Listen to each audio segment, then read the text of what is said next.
Use-me, Senhor, da melhor maneira possível, Pai.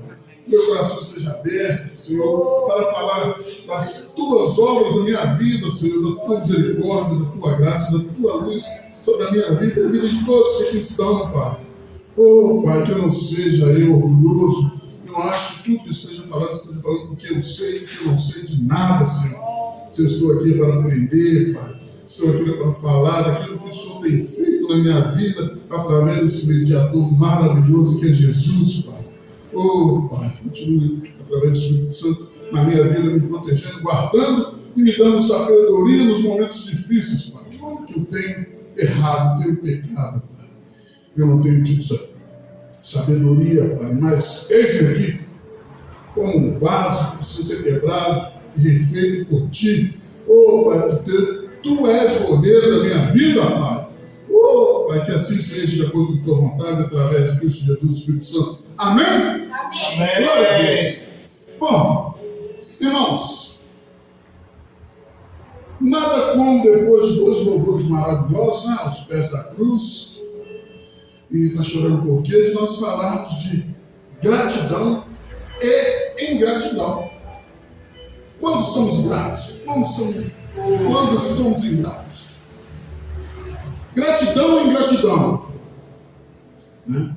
Lembrando sempre que Jesus disse: eu sou o caminho, a verdade e a vida. E ninguém vai ao Pai a não ser por mim. E no 7, se vocês realmente soubessem quem sou eu, saberia quem é meu Pai. Eu gosto de repetir isso sempre, porque isso me faz bem, me lembra bem. Eu tenho um rapaz na rodoviária que já tem uns 6 meses que quase todas as vezes eu falo com ele, ele não consegue guardar, mas quando a gente está chegando, é muita coisa, a gente não consegue lembrar. Ele tem uns 4, 5 meses que ele está sobre a bênção, está chegando, e ele falou: meu nome, e aí? João 14,6. Hein? Flávio, eu não decorei, vou decorar, mas eu tenho certeza que a vida dele está sendo transformada, que Deus está com ele assim como está conosco. Então, voltando aí à gratidão e ingratidão, a gratidão e a ingratidão são temas profundamente relevantes na vida do cristão, refletindo tanto a relação com Deus quanto a relação com o próximo. A Bíblia oferece diversos ensinamentos sobre esses conceitos, destacando a importância de um coração grato e os perigos da ingratidão. Misericórdia. Iniciando, vamos começar. Então, uma gratidão na vida cristã. A gratidão é um mandamento e uma atitude fundamental para o cristão. Em 1 Tessalonicenses, capítulo 5, versículo 18, diz o seguinte. 1 Tessalonicenses, capítulo 5, versículo 18. Em tudo dai graças, porque esta é a vontade de Deus em Cristo Jesus para convosco. Amém? Então esse versículo, ele enfatiza a importância de ser grato em todas as situações, reconhecendo que essa é a vontade de Deus para com os crentes em Cristo. Amém? Então, em mais detalhes, é o seguinte: em tudo, a frase abrange todas as circunstâncias da vida, tanto as alegrias quanto as tristezas, os momentos fáceis e os momentos difíceis. Nós temos que estar no momento fácil, bom, dar graças, glória a Deus. No momento difícil, a gente também tem que dar graças a Ele também, não é só o momento bom. Então vamos lá. Em tudo, a frase abrange todas as circunstâncias da vida,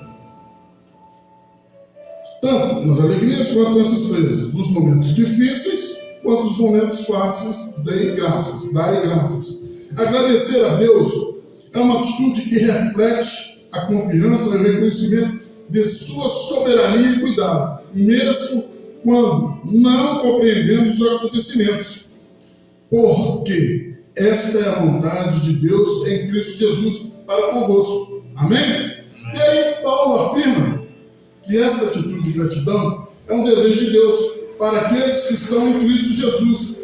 É uma expressão de fé e da esperança na providência divina. Então nós temos esperança, nós temos que crer na esperança divina, que quando damos graças, quando agradecemos, tanto nos momentos ruins quanto nos momentos difíceis, nos momentos fáceis, Deus está presente conosco. Amém? Seguindo. Colossenses 3,17. Em tudo o que fizerdes, seja em palavra ou em ação, fazei em nome de Jesus, dando por meio dele graças a Deus. Amém? Esse versículo, em resumo, nos encoraja a realizar todas as nossas ações e palavras em nome de Jesus, reconhecendo a Deus como Pai e expressando gratidão por meio deles. Tudo que fizermos é importante que nós estejamos dando graças a Deus, porque é um momento que nós estamos expressando a vontade e aquilo que Ele está realizando em nossas vidas, por palavras ou por obras. Isso inclui tudo o que dizemos ou tudo o que fazemos, abrangendo desde conversas e interações sociais até nas tarefas e atividades diárias. Todos os momentos. Sempre. Gratidão. Agradecendo nos momentos que você está no seu trabalho, no momento que você está numa reunião social, no momento que você está no bairro, está no bar, está no todos os momentos. A gratidão e o agradecimento. Façai tudo em nome do Senhor Jesus. Tudo. O ato de fazer algo em nome de Jesus implica em reconhecer a sua autoridade e submeter-se a seus ensinamentos. Isso também sugere que nossas ações e palavras devem ser consistentes com os princípios do reino de Deus. A importância de estar em acordo com os princípios e com a palavra, tudo que vem de Deus. Dando por ele graças a Deus, Pai. A gratidão a Deus é um elemento essencial. O versículo nos lembra de reconhecer que todas as bênçãos vêm de Deus Pai, por meio de Jesus, e de expressar nossa gratidão por elas. Em essência, Colossenses 3,17 nos convida a viver uma vida consagrada a Deus, onde cada palavra e ação são realizadas em nome de Jesus, com gratidão e reconhecimento à soberania, ao poder e à glória de Deus. Amém? Que Jesus, Ele é, entre o homem e Deus, o nosso mediador. A gratidão não depende de circunstâncias, mas da confiança em Deus, reconhecendo seu cuidado e soberania. Fiquei impressionado. Soberania. Meu Deus, tanta soberania. Por que Deus é soberano nas nossas vidas? É como se fosse um Estado. O Estado é soberano sobre o povo e sobre o território. Deus é soberano em nossa vida, sobre nossos pensamentos, sobre tudo sobre nós. Por isso que Ele é soberano. Por isso que Ele tem soberania. Por isso que Ele manda em tudo. Por isso que nós consideramos Deus o nosso soberano eterno. Amém? Filipenses, capítulo 4, versículos 6 e 7. Não andem ansiosos por alguma coisa, por coisa alguma, mas em tudo, pela oração e súplica, em ações de graça, apresente os seus pedidos a Deus. E a paz de Deus, que excede a todo entendimento, guardará os seus corações e suas mentes em Cristo Jesus.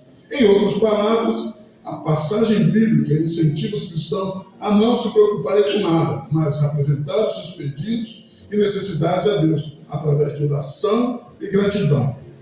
Ao fazer isso, nós experimentaremos a paz de Deus, que vai além da compreensão humana, protegendo nossos corações, mentes em Cristo Jesus. A gratidão não depende das circunstâncias, mas da confiança em Deus, reconhecendo o seu cuidado e soberania novamente. Soberania e cuidado, porque Ele, como soberano, com poder, Ele cuida, Ele protege, Ele nos dá a graça todos os dias. Amém? Glória a Deus. Continuamos aqui. Oh, glória! Um coração grato. como devemos ter um coração grato? De que forma? Nós devemos aproximar de Deus em adoração. Aí você pega o Salmo 100, capítulo 4, ao versículo 4. Entrai pelas portas dele com gratidão, em seus atos com louvor, louvando e bendizei o seu nome. Em outras palavras, o Salmo convida as pessoas a entrarem na presença de Deus com gratidão e louvor, reconhecendo sua boa vontade e fidelidade, e um chamado para expressar alegria e reconhecimento pela presença divina. A frase, entrai pelas portas dele, refere-se à entrada no templo ou na presença de Deus. E átrios são os espaços dentro do templo onde as pessoas se reúnem para adorar. Os átrios, eu estava falando hoje de manhã, são os lugares dentro do templo, né? Os lugares na época fechados, os pátios, onde as pessoas iam queimar as suas ofertas, iam adorar a Deus.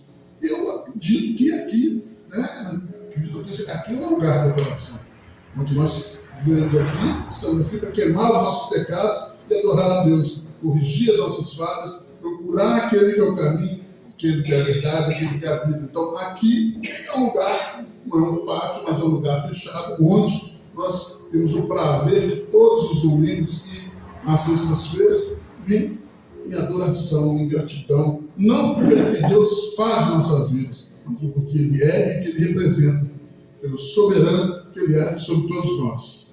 Amém?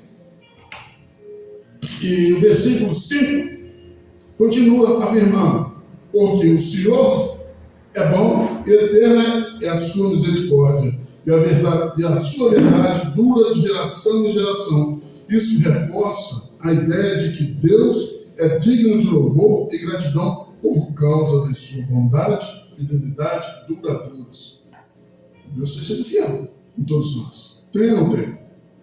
Amém? Amém. Ô, glória. Tem feito milhares de coisas para nós todos os dias. Nós não percebemos. Mas paramos de respirar. Quantas vezes nós puxamos o ar e soltamos todos os dias? Muitas coisas nós passamos, muitas nós não conseguimos gravar, mas nós conseguimos enxergar durante todos os dias. Quantas palavras nós estamos ouvindo, quantas coisas nós conseguimos alimentar, é água, é alimento sólido. Quantas pessoas giram em torno de nós, é o trabalho, é o recurso. Olha quantas coisas Deus faz. E a gente parar e perceber isso é super importante. Não é só o ato de levantar e sair andando. Não. Até para você levantar de manhã, isso quer dizer que Deus te dá uma nova oportunidade. Tem pessoas que deitam e não levantam mais. Deus falou: seu tempo acabou. Para cá.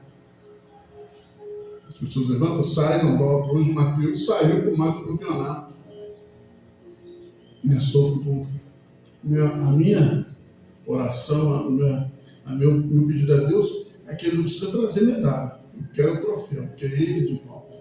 Com todos os outros em suas casas. Vai enfrentar a estrada, vai enfrentar o campeonato. Olha a quantidade de coisa. É ansiedade, é tensão, é uma série de coisas que giram em torno. O que eu posso fazer? Orar. E pedir a Deus que seja bom. Que seja, continue sendo fiel. E que seja feita a vontade dele. Que eu falei, eu quero que você volte. Um troféu, você troféu. Medalha, você medalha. Eu quero você de volta. Que o meu troféu é você. Então é isso. Pôr nas mãos de Deus e confiar. Amém? Amém. Oh, glória a Deus. Nós vamos agora, deve-se ser. Segunda parte. Nós vamos agora reconhecer as bênçãos, mesmo nas provações, nós temos que reconhecer. Nós estamos agora em Tiago, capítulo 1, versículo 2 e 4. Meus irmãos, a vida de vocês está cheia de dificuldades e de provações. Então, considere isso motivo de grande alegria. Alegria? Provações, dificuldades? Oh, misericórdia! Por quê? Quando a sua fé é provada, a perseverança de vocês tem a oportunidade de crescer. Portanto, deixe a perseverança crescer, agindo plenamente em vocês, porque quando a perseverança de vocês estiver plenamente crescida, vocês estarão preparados para qualquer coisa e serão fortes de caráter, íntegros, sem que lhes falte coisa alguma. E aí? Passar pelas provações sorrindo? Cantando? Agradecendo? É fácil? Eu passei por uma provação, consegui cantar. Até aqui na igreja eu chorei. Em casa eu ficava desesperado. Acredito eu que não tinha tido a oportunidade de conhecer esse versículo. Quem sabe se eu tivesse conhecido esse versículo na época, tivesse mais cheio de instrução, não tivesse tão preocupado só comigo, com aquilo que eu tinha e que eu tenho, que eu ia perder, eu não teria passado por aquelas dificuldades cantando alegre. E minha fé teria crescido plenamente. Não sei, não tenho certeza. Mas eu sei que hoje eu estou bem melhor. Segundo meu caminho, eu sei que Deus tem me abençoado. Tem estado comigo, tem me protegido, tem me guardado, não só a mim, como toda a minha família. Reconhecendo então as bênçãos, mesmo as provações. E por quê? Porque nós precisamos edificar o próximo, compartilhando testemunhos, exortar os cristãos em considerarem provações como motivo de alegria, pois a perseverança que resulta das provações leva ao amadurecimento e à perfeição espiritual. A perfeição espiritual. Resumindo, alegria nas provações. O texto começa incentivando aos crentes e cristãos a receberem com alegria as diversas provações que enfrentam. Eu falei agora, é muito difícil, complicado. Você enfrentar a dificuldade, olhando só com alegria, demonstrando que você está alegre, mas quando nós examinamos e nós olhamos para esse versículo, a importância de nos preparar, porque também não é assim, amanhã eu passo por dificuldade, está rindo, cantando, acho que tudo tem a sua compreensão de como nós devemos estar confiando, devemos estar acreditando em quem? Quem que nos tirou do deserto? Quem que nos trouxe até aqui?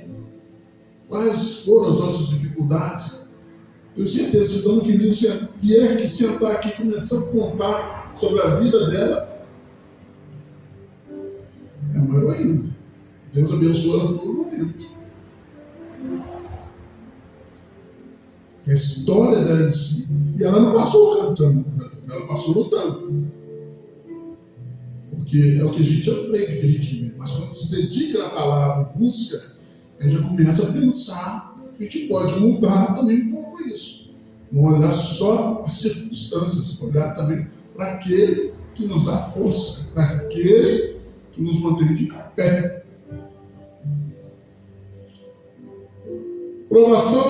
Prova de fé. Essas provações são vistas como um teste da fé. E a forma com que a pessoa reage a elas é crucial para o seu crescimento espiritual. Perseverança e amadurecimento.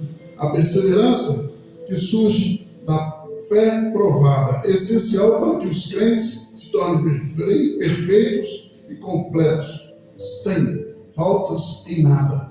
Aí, fazemos uma explicação mais detalhada. Alegria como reação. A ideia de encarar as provações com alegria pode parecer estranha à primeira vista. No entanto, a passagem desta, que é a alegria, não está em provações em si, mas no resultado delas.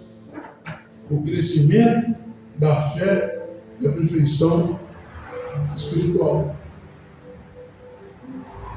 Quando a gente, acredito eu, né, passa alegria, tentando crescer, acelerança na fé, a gente começa a ter maior entendimento.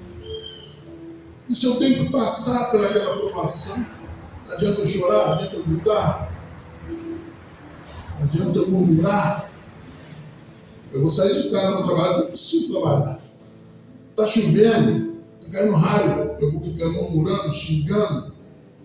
Se eu não estou num momento bom com o meu chefe, adianta eu ficar murmurando contra a vida dele, murmurando contra o meu trabalho, se eu preciso no final do mês ter uma provisão? Eu preciso do dinheiro, aí eu trabalho com o marido está cismado comigo, eu vou ficar murmurando, desejando mal para ele, e quando você deseja mal para o seu irmão, você está desejando mal para você mesmo. Aí eu começo a fazer as coisas com maldade, o dia se estende que é difícil. Se a gente tiver uma alegria, enfrentando, eu tenho que passar por isso, buscar no Senhor as primeiras, né? Buscar o reino dos céus, em primeiro lugar, e as demais coisas serão acrescentadas. Amém. Pastor mesmo já me ensinou diversas vezes. Nos momentos difíceis que nós passamos, meu irmão, Flávio, calma, vamos orar para ele. Não é para ter emprego, quem sabe dá um emprego melhor e vai embora e chega o chefe melhor. Acontece isso. Mas se você orar para uma pessoa que você não gosta do seu chefe, ele arruma uma coisa melhor e vem outro melhor. Diversas vezes aconteceu assim. O nosso foi bom, bateu um chefe melhor hoje. Olha aí, que bênção. Olha só, não. Olha o nosso presidente hoje. Não oramos. Não estava ter morrido, mas oramos. Entendeu? Então é isso. Agora, quantas vezes eu murmurei, quantas vezes eu surpreendi, quantas vezes eu fiquei chateado, quantas vezes eu passei momentos ruins. Se oraram para mim sair de lá, eu nunca nem lá. Era para ficar um mês, fiquei 7 anos. Fui para um outro emprego, um outro lugar, orar, saí de lá. Melhor, então é assim, se alguém não vai me, ora para mim, que eu saio, melhor. Não adianta orar para mim, cair num buraco. Se eu vou cair se eu quiser. Agora, se eu fizer um buraco, eu vou cair. Se eu agir como uma pessoa ruim, uma pessoa infiel, uma pessoa ingrata, uma pessoa maliciosa, com certeza eu vou cair. Mas se eu não cair até hoje, acredito eu, porque Deus está sendo fiel comigo. E tem que aprender a passar pelas minhas provações, não cantando, saltitando, mas com gratidão, pensando que aquilo vai edificar a minha fé. Amém? Amém. Perseverança no processo. A perseverança é um processo contínuo. A passagem enfatiza que ela deve ter ação completa. Isso significa que os crentes devem permitir que a perseverança os transforme, levando-os ao amadurecimento e à perfeição. Perfeição e integridade. O objetivo final é que os crentes se tornem perfeitos e íntegros, e nada deficiente. Isso não significa ausência de erros. Teremos erros, nós somos pecadores. Aquele que não tiver erro, que não tiver pecado, já está pecando, já está errando. Eu erro todos os dias, eu peco todos os dias. Não gostaria, mas infelizmente não vou justificar. Eu tenho que aprender, eu tenho que evitar isso.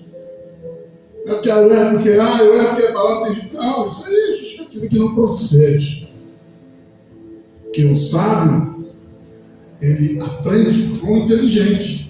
O inteligente é aquele jovem, aquele ousado que quer aprender. Você fala, ó, não passa por aquele bairro, não passa por aquela rua, não conversa com aquela pessoa, tenha cuidado, tenha precaução no seu trabalho. Olha o horário de chegada, não para mim, tá? Esquece. As pessoas que chegam no horário.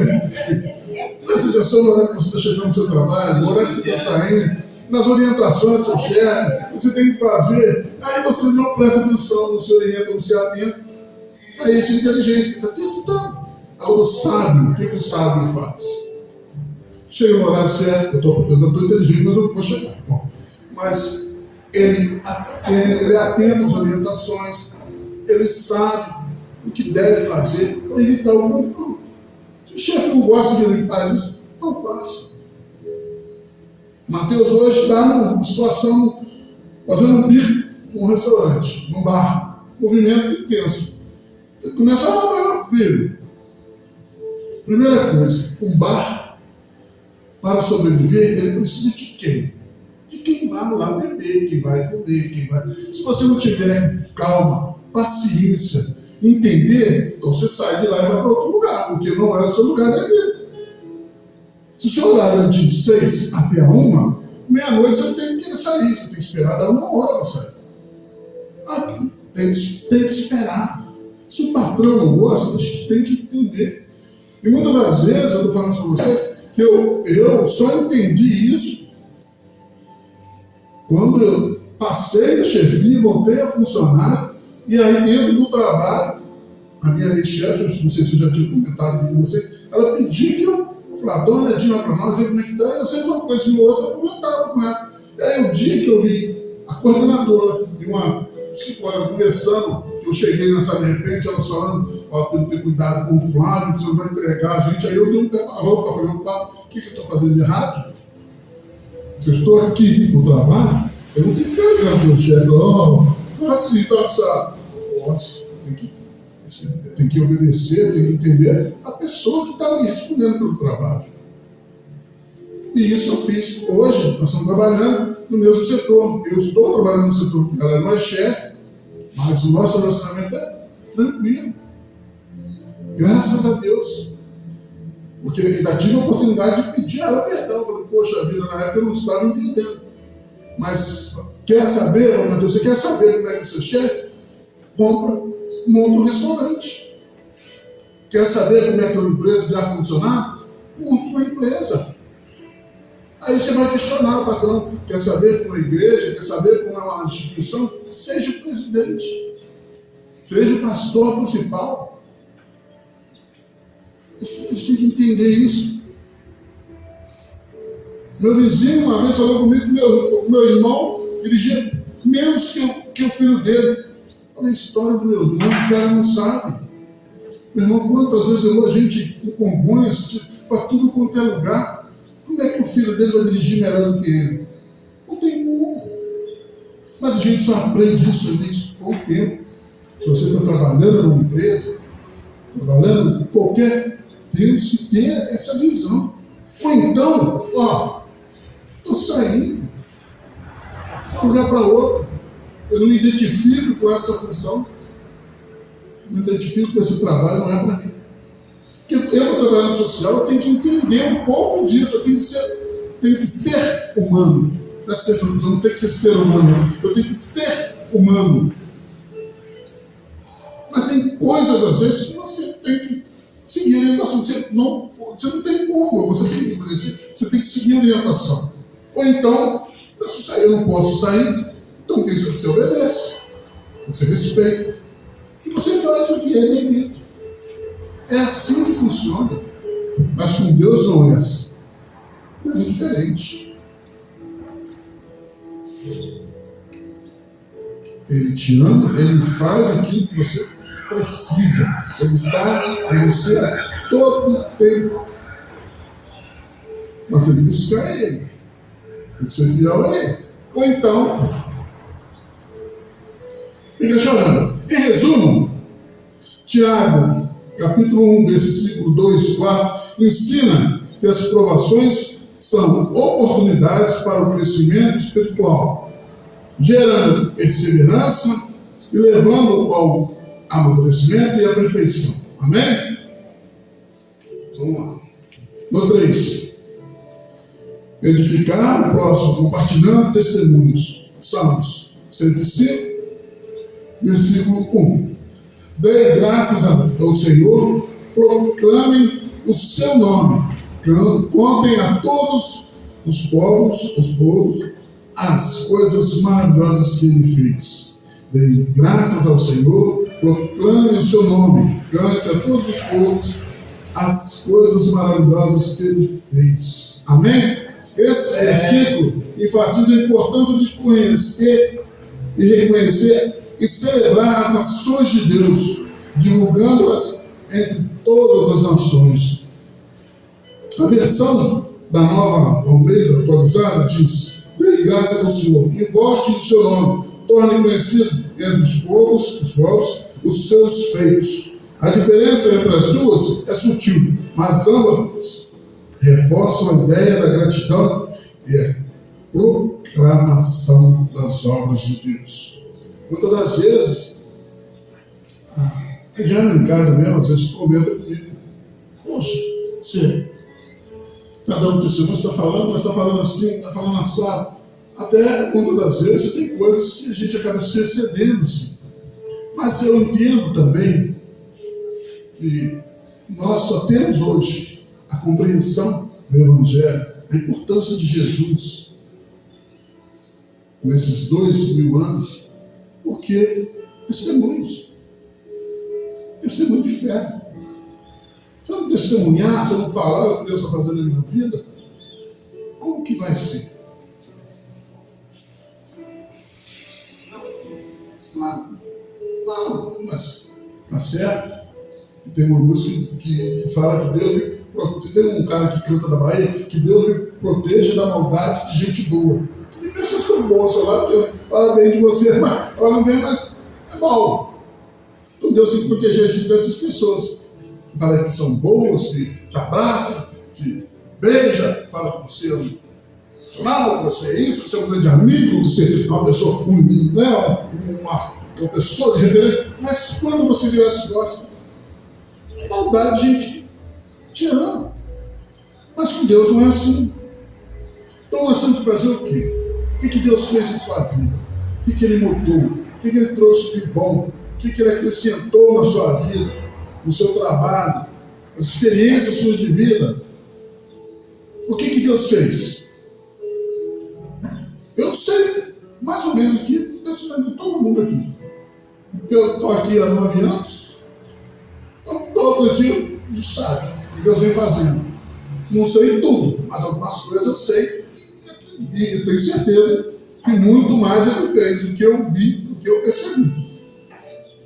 Mas estamos aqui, firmes e fortes. Por quê? Para manter, não. Para dizer a Deus que nós somos fiéis, que nós somos felizes, para nos proteger da maldade de gente boa. Para nos ajudar a encontrar o nosso caminho para Jesus, fortalecer-nos na palavra, fazer com que a gente, de manhã, nesse frio que está aí, possamos estar aqui. Naquele calor, possamos estar aqui. Aquela chuva, estamos aqui. Que está chovendo, eu não vou na igreja. Porque está frio, eu não vou na igreja. Porque está quente demais, eu não vou na igreja. Porque está assim, eu não vou porque eu não estou bem. Aí não vai de nenhum. Não vai de nenhum. Mas nós, praticamente quase todos os domingos, estamos aqui. Amém? Glória a Deus. Não é para pedir mais, não. Muitas das vezes é para agradecer a Deus, para dizer: Senhor, eis-me aqui, Senhor. Obrigado. Sou grato. Amém? Amém. Glória a Deus. Então, gente, João 14:6.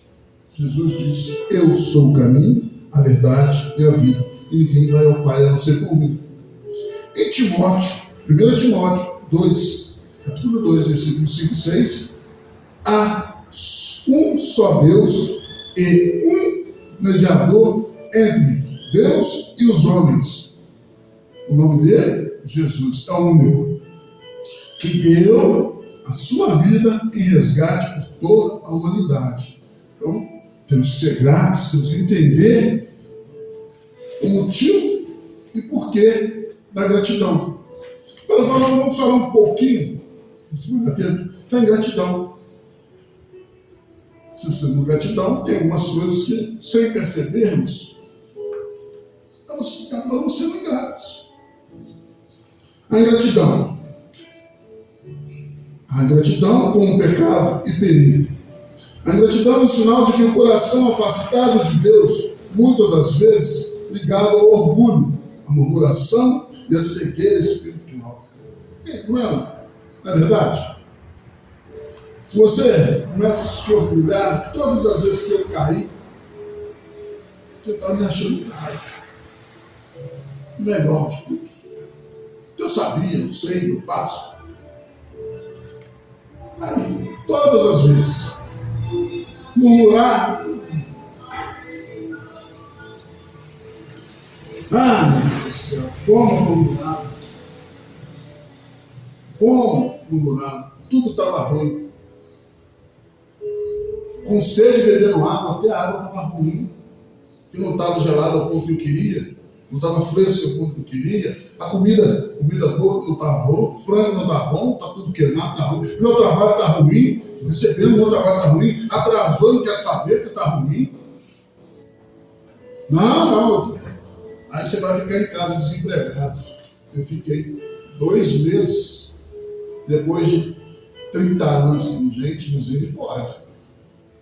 Você começa a alimentar as coisas, começa a ficar inquieto, começa aquele desespero, as contas batendo, aquilo que você tinha guardado some. Aí eu arrumo um emprego. Fulano não é boa, fulano é ruim, ciclano não presta, aquilo não vale nada, eu não sou bom, eu não dou conta disso. Fiquei em casa. Aí fiquei em casa, o marido não fica enchendo o saco, tem que lavar roupa, tem que passar a cama, eu tenho que fazer isso, eu tenho que passar aquilo. Aí, não estou entendendo. O que você quer, meu? O que você está querendo? É só murmurar. Ser ingrato. Tortonice caindo do céu, você está comendo carne e reclamando. Poxa, podia cair uma menos assada, né, senhor? Poxa, está assado demais, velho. Pô, pelo amor de Deus, velho. Fala, peraí, velho. Tá queimando aí, velho. Reclamando. Tá andando de carro, tá reclamando e vendo a porção de gente andar a pé. Abre o armário, tá cheio de alimentação, gente com fome, tá reclamando que tá faltando as coisas. Cegueira espiritual. Por que Jesus morreu por mim se eu nem estava lá? Nem misericórdia. Cego. Trabalhando. E olha que eu estava trabalhando de dia e fazendo plantão de 12 horas. Eu saía todo dia, praticamente. Saía um e emendava no outro. Gente, eu recebi hora extra durante uns 3 anos. De uns 6 meses que eu fiquei lá. Jesus, assim, Deus me abençoando. E eu, sério. Quem é esse Jesus? Por que ele morreu por mim?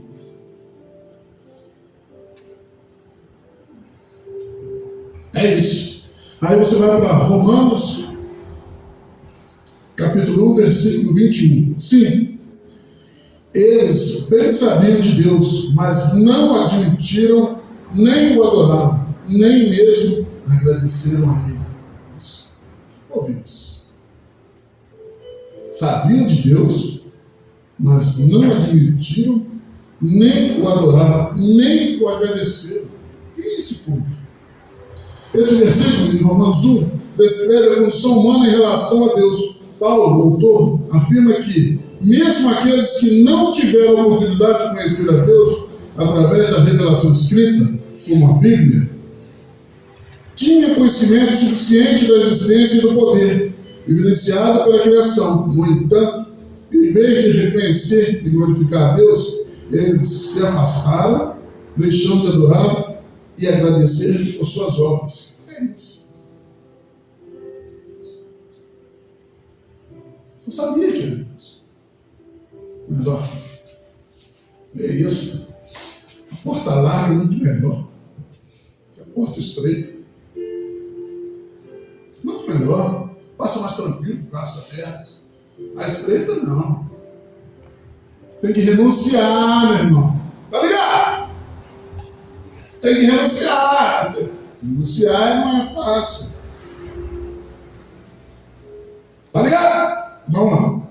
Em resumo, Romanos, capítulo 1, versículo 21, na Bíblia Viva, destaca a rejeição da verdade de Deus por toda a humanidade, mesmo diante do conhecimento claro da sua existência. A humanidade virou as costas para Deus. Tanto que lá em Gênesis, a primeira coisa que Deus fez após a criação, depois de um certo tempo, que viu que os homens começaram a ser seletivos, que ela começou a fazer acepção de pessoas, foi se decepcionar. Vou acabar com isso tudo, chega. Mas aí ele encontrou um homem que acreditou na promessa dele, nas palavras dele, esperou 100 e poucos anos para que aquilo que ele disse acontecesse de novo. Debocharam dele, riram dele, e ele acreditou. E Deus só não acabou por causa deste homem. E ainda fez um pacto que, enquanto houvesse arco-íris, ele jamais iria fazer o que ele fez. Nem com água, que já havia feito, nem com fogo. Na Europa está pegando fogo, na Ásia está chovendo. Não é Deus, não, filho. Somos nós mesmos. Somos nós. Somos nós mesmos. Não precisa nem olhar para Deus para dizer, não. A responsabilidade é toda nossa. Eu quero poder, eu quero dinheiro, eu quero acumular, eu quero mandar, tira de dentro e joga para fora, tira do fundo e joga para cima. Qual a função do óleo hidráulico? Imagina a quantidade de coisa que está tirando do fundo da terra para jogar para cima. Isso não vai fazer falta lá embaixo. Você está tirando da direção hidráulica todo o óleo, a direção vai enterrar. Você está tirando a água que vem, que água as plantas, está contaminada porque tem enxofre, tem chumbo, tem alumínio, mata os peixes, mata isso, mata aquilo. O Albert falou comigo, tio, na primeira situação que houve foi em Mariana. Passou um tempo, ele estava fazendo uma pesquisa em campo. Falou, tio, aqueles sapinhos, girinos, que comiam as larvas, acabou tudo. Logo seguida veio a dengue. Porque o controle, Deus é perfeito. Gente, olha para nós, olha o que Deus fez. Tudo interligado. Os movimentos, olhar tudo numa sintonia fantástica. Você interage o seu corpo todo, uma coisa que sai do lugar, cria uma desorganização no corpo impressionante. Aí você vai ver uma pedrinha na vesícula, né, irmão? Que está criando toda aquela emoção. Existe pedreira, né? Tem exceções. Mas a pedrinha ali, que está criando uma desarmonia em todo o seu corpo. Então, Deus, não. A gente come salame, come mortandela, a gente come sardinha em lata, tantos enlatados. E você vai no banheiro toda hora, mas o que você sabe, você não sabe. Alguma coisa está saindo. Mas de onde você não sabe, você não sabe. Mas está repondo água? Não precisa.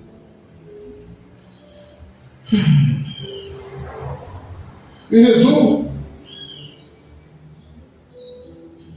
a Bíblia Viva destaca a rejeição da verdade de Deus por parte da humanidade, mesmo diante do conhecimento claro da existência. Portanto, tendo conhecido a Deus, não o glorificaram como Deus, nem lhe deram graças, antes se tornaram nulos em seus próprios raciocínios, obscurecendo-lhes o coração insensato. É isso. Se eu posso, se eu sou venerado, se eu sou adorado, eu posso. Faço o que eu quero, da maneira que eu quiser e pronto. Mas a ingratidão está aí. Buscar o Senhor, deixa a justiça buscar, né? 2 Timóteo, capítulo 3, versículo 2. Nos últimos dias, os homens seriam ingratos, um sinal de decadência moral. Está mentindo? Gente, a palavra tem mais de 2 anos, está escrito. Olha só. misericórdia. Nos últimos dias, os homens seriam ingratos, um sinal de decadência moral. Não está acontecendo isso. Nós, muitas das vezes, estamos sendo ingratos com Deus. Não damos a Ele a glória, o valor necessário. Primeiro fazer minha coisa, depois eu peço com Deus, depois eu falo com Deus. Se tiver dinheiro, então, meu filho, Deus é depois. Se eu tiver um bom trabalho, então, vou nem mais na igreja, não tem mais tempo. Não dá tempo de eu pastor. Não dá tempo aí, não. Infelizmente, acontece algumas vezes que não dá tempo. Claro. Mas se sumir da igreja, não voltar mais, virar as costas, não pode. Há momentos que eu viajo, há momentos que eu tenho uma situação em casa para resolver, há momentos de saúde, há momentos na vida da gente, mas Deus está no nosso coração e sabe. Aí, vamos lá, em Lucas 17, versículo 11 e 19. Os 9 leprosos, curados por Jesus e não voltaram para agradecer. No Evangelho do próximo domingo, Lucas, no ponto alto da narrativa e fé do samaritano, o samaritano tem uma fé madura que nasce da esperança, cresce na obediência à palavra de Jesus e se manifesta na gratidão. Com isso, ele não só recebe a cura, mas é salvo. Mas por que eu sou o samaritano? Porque a gente fala assim, né? Por que os outros 9 não voltaram? Mas que Jesus falou com os 10: vá e fale com o seu profeta. Eles estavam curados. Eles foram lá, atenderam, foram obedientes. Por que só um voltou, o samaritano? Porque ele queria também a salvação da alma. Ele não só foi curado, como pela gratidão, ele foi salvo. Os outros, você pode ter a cura do mal que você tem, do mal que eu tenho. A cura, sim, para que Deus mostrar para as pessoas o poder dele. Mas a salvação é outra história. Entre cura e salvação, eu posso curar, mas não posso salvar. Deus curou os 10, mas a salvação é eterna só para aquele samaritano. A história dos 10 leprosos conta que apenas um samaritano retornou para agradecer a Jesus pela cura. Os outros 9, embora curados, seguiram seu caminho sem demonstrar gratidão. Jesus questionou: onde estavam os outros 9? Enfatizando que apenas o samaritano voltou para dar glória a Deus. Só um voltou para dar glória a Deus. Às vezes eu quero a cura, eu quero um carro, eu quero um bom emprego, eu quero uma boa casa. Ele me dá. Eu não vim aqui com isso. Mas a salvação, ele não me dá, ele me dá condições. Deus só dá condições. Quem tem que conquistar somos nós. Ele não pega 1 milhão para o chão. Ele não pede dízimo, ele pede ofertas. É necessário manter a porta aberta, fazer o bem para que as pessoas que precisam, organizar a água, a luz, é isso. É ter um espaço para glorificarmos a Deus. Mas Deus vai me pedir a prosperidade. A árvore lá na Formosa, que eu vou conseguir lá um carro. Pastor, você está dando carro aí? Amém. Mas vai pedir um carro? Comprar um avião? Fazer um sorteio? Não vai dar. A única coisa que nós vamos encontrar aqui, que nós temos que encontrar, é a palavra. É o caminho da salvação. Não é da cura, né, não. É o caminho da salvação. Porque cura você tem com remédio, você tem com uma série de coisas, mas a salvação é só Jesus. A falta de gratidão. Jesus questionou onde estavam os outros 9, enfatizando que nenhum deles voltou para agradecer, exceto o samaritano. O ensinamento. O episódio destaca a importância da gratidão e do reconhecimento da graça recebida, mostrando que a fé do samaritano o salvou, ou seja, o levou para uma experiência mais profunda com Deus. Amém? É. Eu quero a cura. Mas é melhor a cura ou a salvação?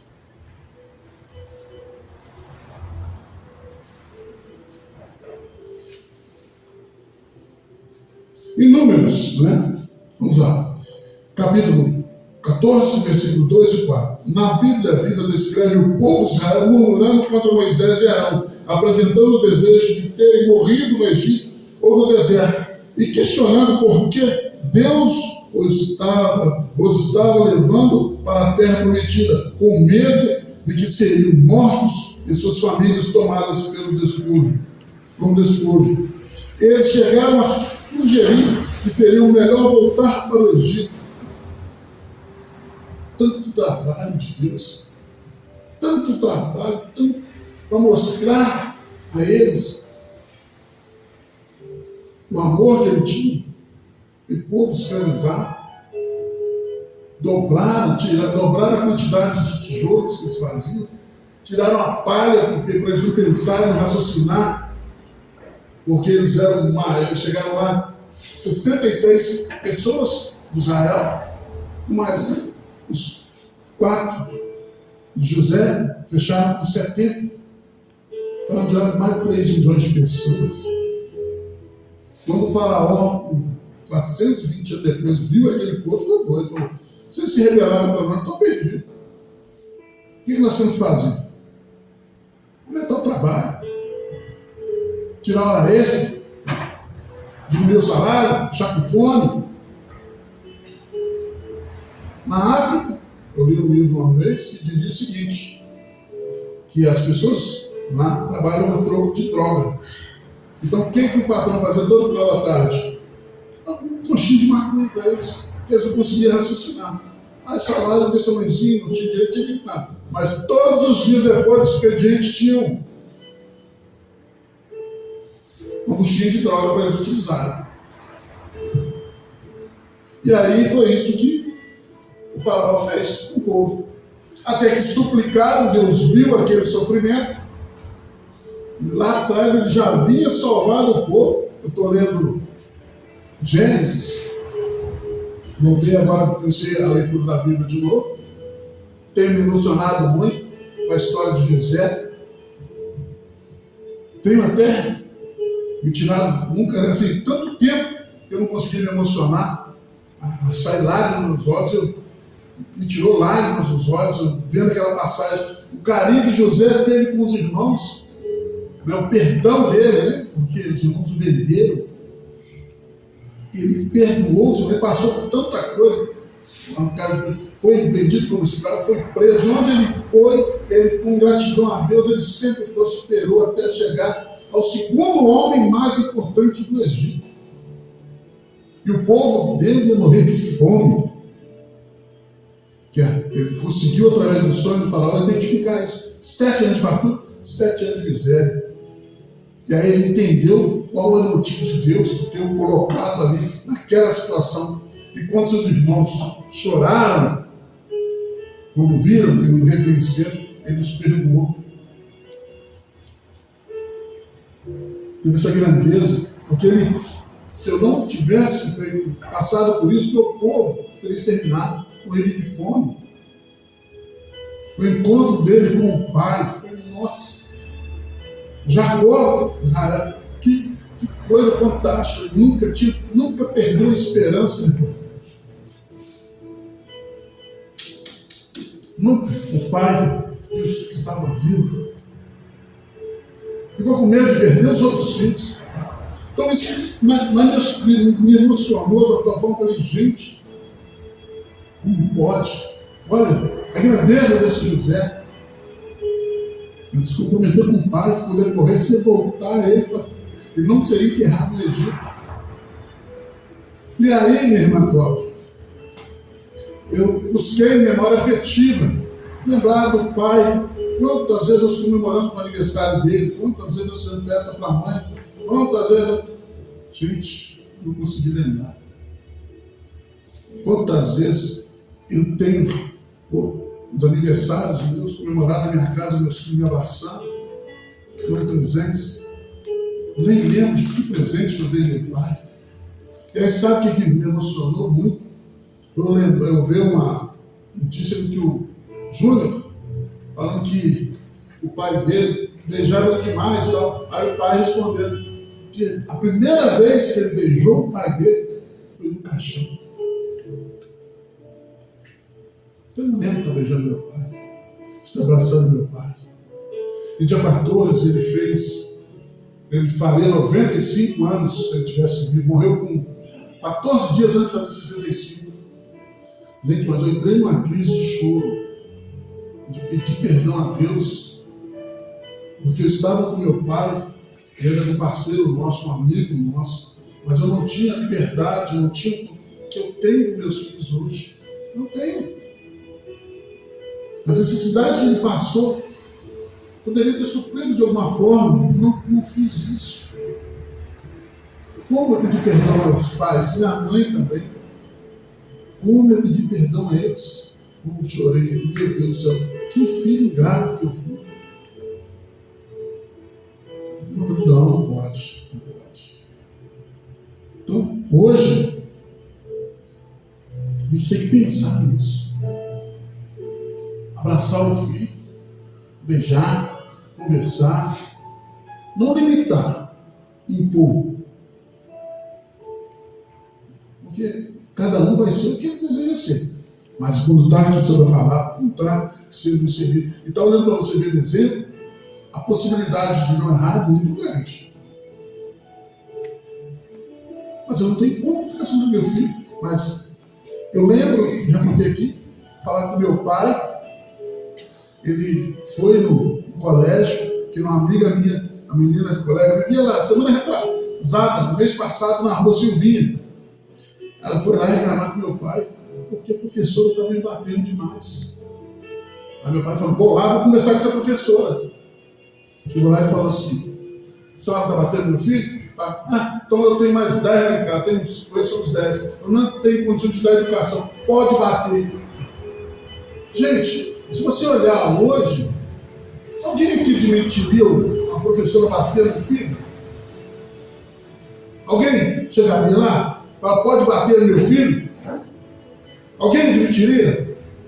Eu tive um problema com o Midas, a gente ficou um mês falando na minha cabeça. A pessoa do Midas não deixa ele lanchar. A pessoa do Midas não deixa ele lanchar. É um absurdo. Eu vou resolver isso amanhã.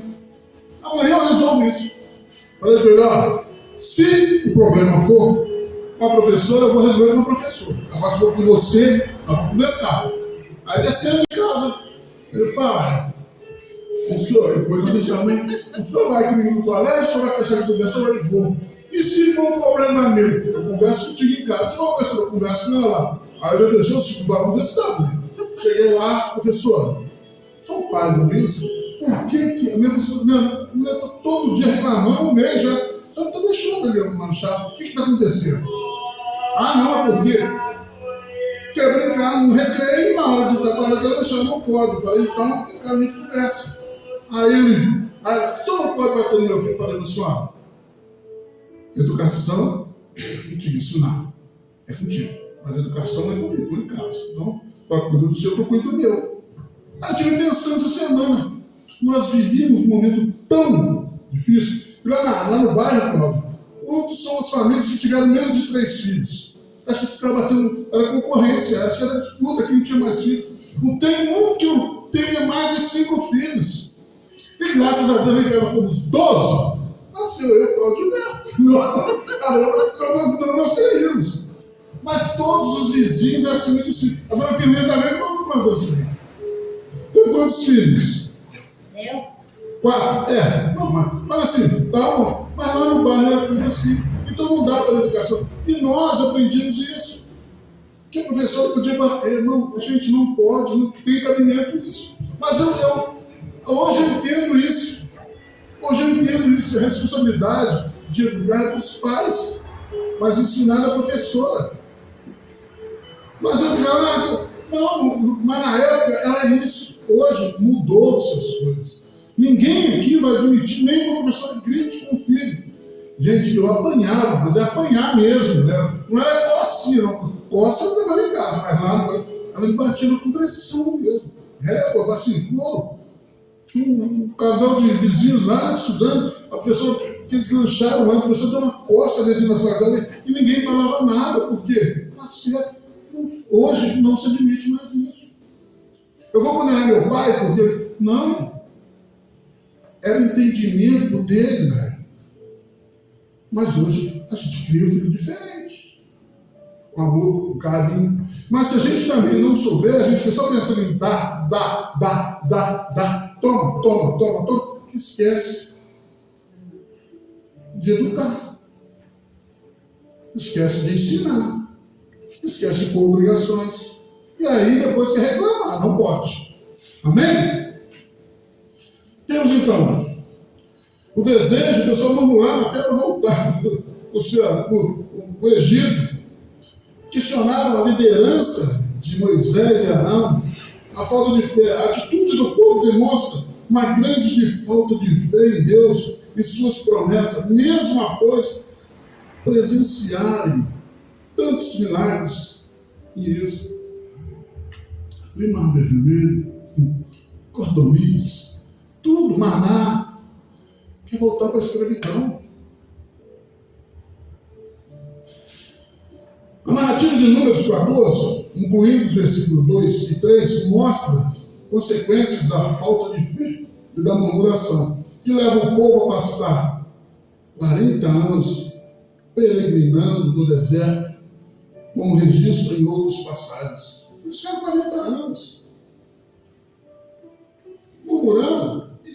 Se estivesse cantando, estivesse agradecendo, gente, eles estavam na porta de Canaã, terra prometida. Foram 12 espias lá, eu questionei na época, já comentei que o pastor na igreja que estava antigo. Gente, eu li que eu não entendi como que ficaram 40 anos, eles estavam na porta e voltaram. Mas eles tiveram que voltar porque eles ficaram lá 40 dias. E dos 12, só 2 entenderam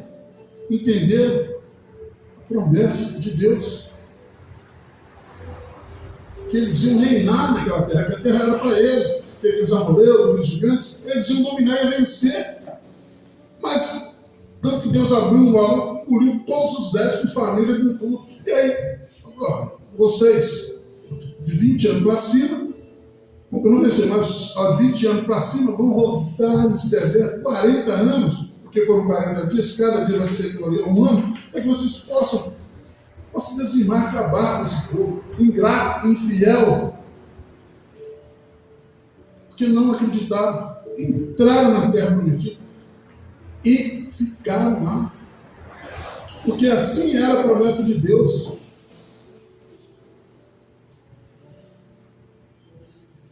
Mesmo após os livramentos maravilhosos. É só Jesus. Como cultivar a gratidão? Finalizando, tá, gente? Salmo 103, versículo 2. Diz: louve o Senhor, ó minha alma, e não esqueça de nenhuma das suas bênçãos. Lembra-se das bênçãos, manter um diário de gratidão ou contar as misericórdias de Deus. Testemunho. Se o Heitor, Liel, Mateus, falar para aqueles coleguinhas dele no momento oportuno, que você não vai ficar toda hora semana, Deus não. Muito oportuno. Que no momento que eles sentirem a necessidade, você vê que ele sentiu a necessidade, está brigando com o pai demais, está discutindo demais, está perdido, um caminho existe. um mediador, existe um homem, um ser que pode aliviar isso. Nós temos que buscar, tem que renunciar. Mas isso tudo a gente tem que saber o momento. Porque dizem Provérbios, uma pessoa com dor de dente, com dor, você cantar para ela, não, você jogar vinagre numa ferida, ou porque ela está tão desesperada, não adianta, você tem que esperar o momento oportuno. Tem pessoas que dá momentos para falar com elas, não tem jeito. No albergue, uma vez, teve um rapaz novo, resistente à palavra, ele tinha tido uma palavra, ele resistente. Eu falei, rapaz, que é isso? Eu já estive lá, já sei, não dá. Eu falei, mas o que aconteceu? Ele resolveu contar para vou te contar um negócio. Você quer saber? Então eu vou te falar.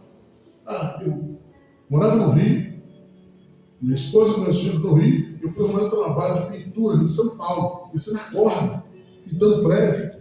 E tem muito dinheiro, ganhava 2, 3 mil por semana. Andava com a mulher e falei, guarda aí, que eu estou aqui. O dia que eu cheguei em casa, meus filhos na sala brincando, falei, cadê sua mãe? Aí um olhou para o outro, cadê sua mãe? Olhou para o outro, cadê sua mãe? Está no quarto. Aí já foi, tinha uma mesa de sinuca, pegou umas 2 bolas de sinuca, pôs numa meia, enrolou, abriu o quarto. Aí ele abriu a porta, estava lá o pastor com a mulher aqui. O pastor que era o que mostrava ele Jesus. Ficou preso um bom tempo. Mas como que ficou esse pastor com bola de sinuca dentro da... Não se sabe. E aí, o que aconteceu? Quem mais saber a palavra? Está na situação de rua.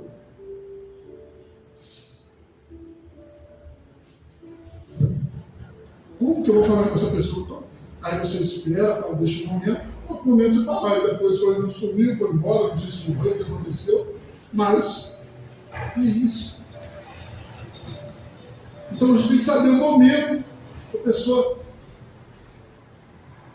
O pastor tem que saber o livro. Muitas das vezes que eu cheguei nele, que eu ia reclamar, que eu tinha dúvida, ele esperava o momento e... é assim, Flávio, estou fazendo uma escola dominical lá na igreja, vamos lá. Comecei lá, ia lá de noite na igreja, lá aprendendo, buscando, incessantemente. Tem muita coisa para me aprender ainda, mas é assim.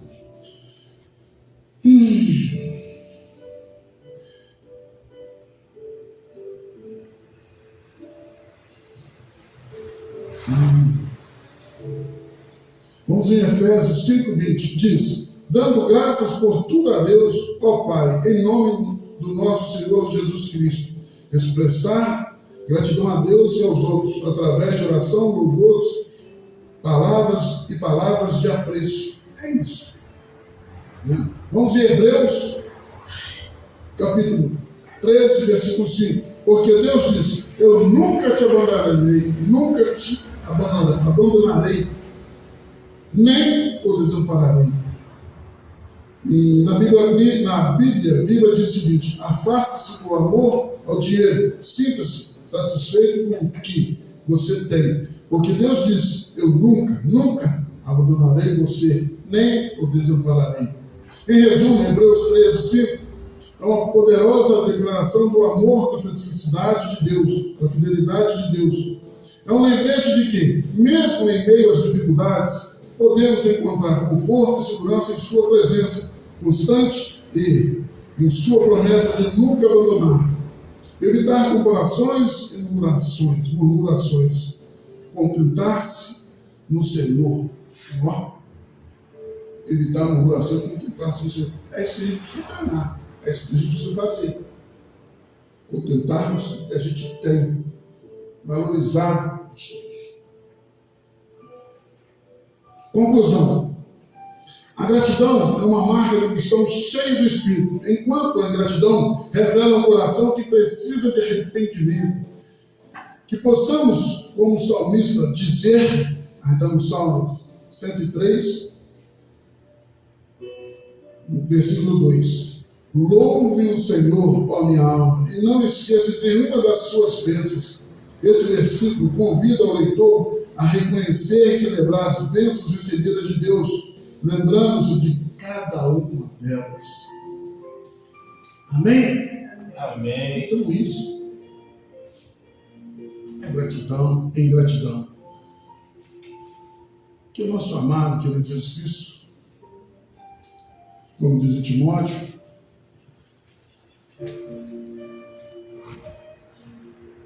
Primeiro Timóteo, capítulo 2, versículo 5 e 6, há um só Deus e um mediador entre Deus e o homem Cristo Jesus, o que deu a sua vida em resgate por toda a humanidade. É só Ele. Buscarmos Ele. Agradecer pelas coisas que temos. Se Deus nos der força para que possamos acrescentar mais alguma coisa, amém. Mas se não for assim, sejamos gratos por isso que Ele está acrescentando nossas vidas. Olha nossos filhos, olha a nossa família, olha a nossa casa, olha o nosso emprego, olha a nossa igreja.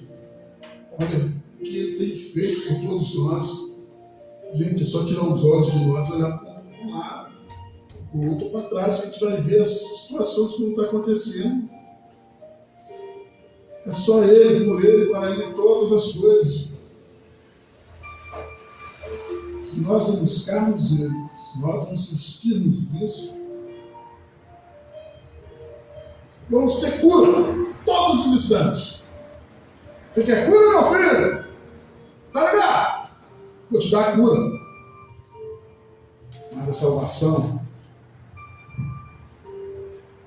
você pode perder. Vamos ter cura para viver nesse mundo.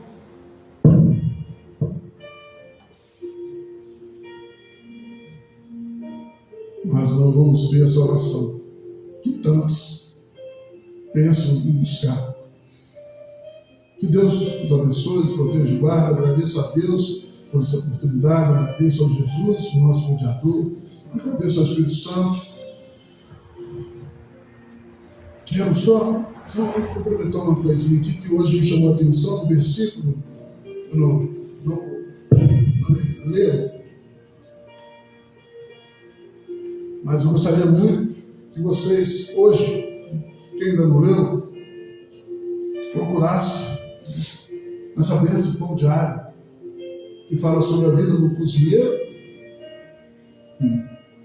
que um dia conseguiu estragar o seu melhor almoço, e fala da vida de Sansão, que viveu com o juiz durante 20 anos e cometeu o erro de casar com a filha do seu adversário e perdeu a salvação. Acabou ficando cego e pediu a Deus que lhe desse força, que ele estava entre duas colunas, para que pudesse derrubar aquilo tudo e matar todas aquelas pessoas. E ele também morreu junto com aquelas pessoas. Então, aí diz o seguinte no final: Deus sempre tem o melhor e o mais completo projeto para a nossa vida. Geralmente, somos nós que o estragamos. Amém? Que Deus proteja todo o barco. Senhor, obrigado. Pastor, obrigado pela oportunidade. Agradeço toda a comunidade por essa oportunidade maravilhosa. Espero ter contribuído de alguma forma com a vida de vocês, porque estou muito grato pelo que Deus tem feito na minha vida e muito feliz de estar aqui junto de vocês. Um bom dia, Deus abençoe a todos. Vamos lá! Ô, glória! Amém! Ao presente, Diana. Presente, Diana. É presente. Presente. Mas não presente aí. Amém? Glória a Deus! Que essa mensagem possa ter tocado o seu coração, possa fazer efeito na sua vida. Porque para nós que pregamos o Evangelho da Graça, é tudo sobre Cristo. E a mensagem que o nosso irmão trouxe aqui nessa manhã revela Jesus. Para ser grato, eu preciso reconhecer Jesus. Para ser grato, nós ouvimos nosso irmão trazer aqui, nós precisamos colocar Jesus em nossas vidas.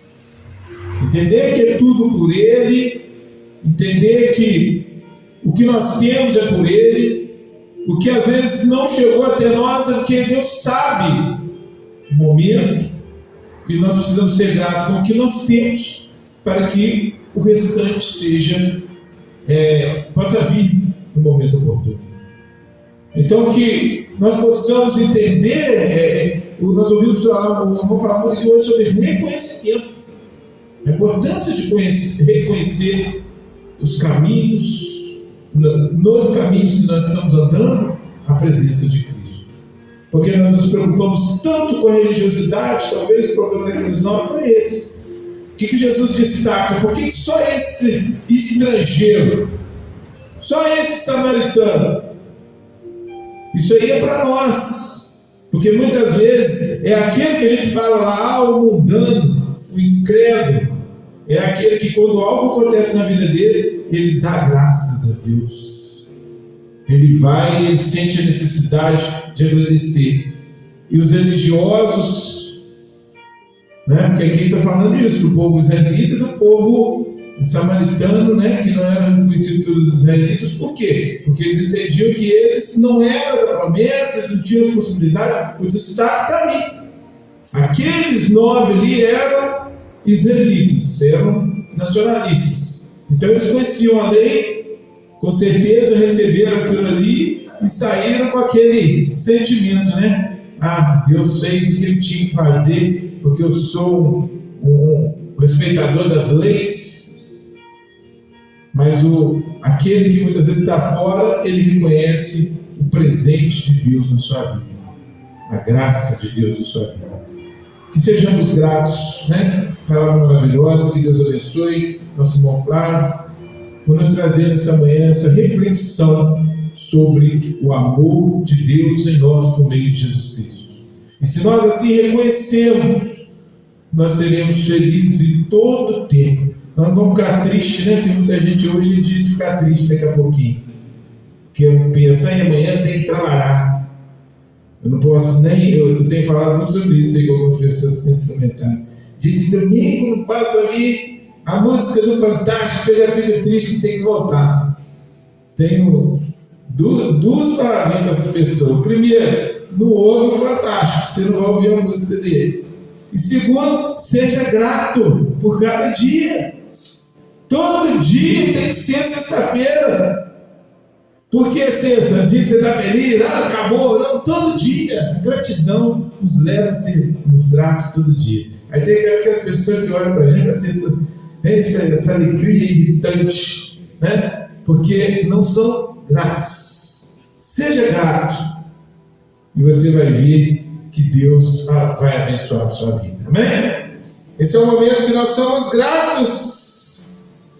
Nossos irmãos aqui do louvor vão estar aqui louvando o Senhor, e nós, no ato de gratidão, de generosidade, vamos trazer a nossa oferta de amor, né? Para aquele que é generoso. O que é o ato de generosidade? Foi como Davi lá em Crônicas, depois de preparar tudo para construir a casa do Senhor, ele sabia que não era ele que ia fazer, era o filho, mas mesmo assim ele falou, vou deixar tudo aqui preparadinho. E ele falou, olha, eu não tenho que me agradecer com nada disso, porque tudo isso já é de Deus, eu não estou fazendo nada demais.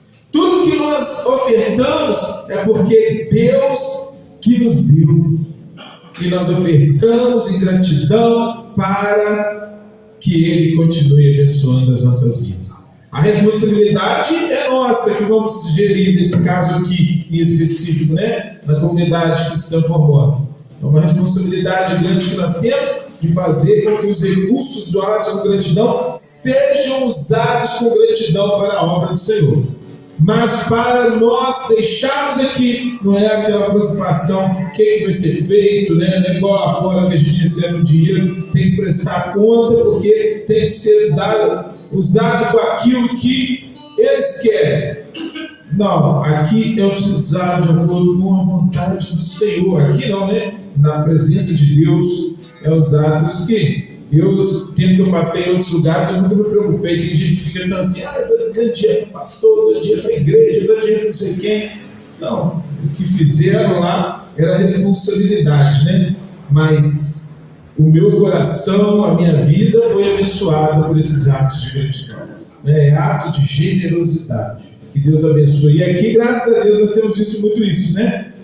Como a igreja tem sido generosa e como a comunidade tem sido generosa, e por causa disso nós temos podido fazer grandes propósitos. E vamos ainda fazer muita coisa para a glória de Deus. Para quê? Para que essa palavra ela possa chegar a mais corações. Para que mais pessoas estejam sentadas nos nossos átrios, né? No nosso pátio, né, Flávio? Que o nosso pátio possa ser maior, expandir, para que a obra do Senhor alcance esses corações e nós possamos falar de gratidão com mais pessoas. Em nome de Jesus. Vamos louvar? Que Deus abençoe nossas vidas, a sua vida nessa manhã abençoada. Meninos formosos, meninas, solta o som. Glória a Deus.